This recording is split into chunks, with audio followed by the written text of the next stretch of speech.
After 5 students mysteriously disappeared in the mountains, authorities mobilized 320,000 police officers and dozens of helicopters for a comprehensive 5-month search. The reward reached as high as 42 million Korean won, but the students were never found. The 5-month time frame suggested the children had likely been harmed. Desperate to find her child, one mother sought help from a local shaman. The shaman shook copper coins and declared the children were in the southeast direction. The next day, the shaman led a team aimlessly in that direction. Halfway through the journey, the shaman suddenly screamed, pointing at a garbage truck and claiming the children were inside. The parents turned the truck upside down but found no trace of the children. Police theorized that if the children had been kidnapped, the kidnappers might call. They equipped the parents with recording devices on their phones. As media attention faded and the missing children were gradually forgotten by the public, only their parents continued the search. 2 months later, one of the children actually called home. When the parents heard their son's voice, hope was rekindled. But before they could celebrate, more troubling news arrived. A villager reported seeing the 5 children near a lake. To avoid missing any clues, police began draining the water while 10 divers searched underwater.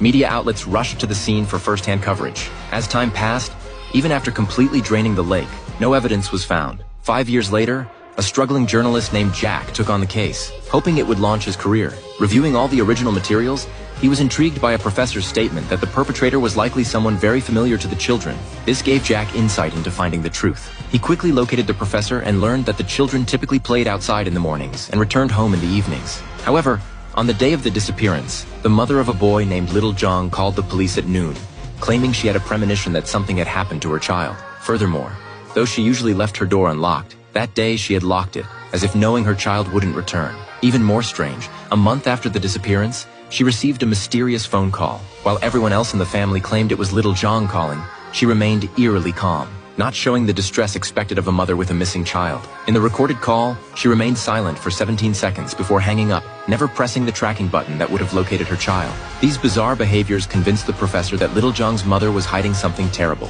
The 2 men visited Little Jong's home, where an unsettling atmosphere greeted them before they even entered. Little Jong's mother was washing dishes with a blank expression, as if her soul had left her body.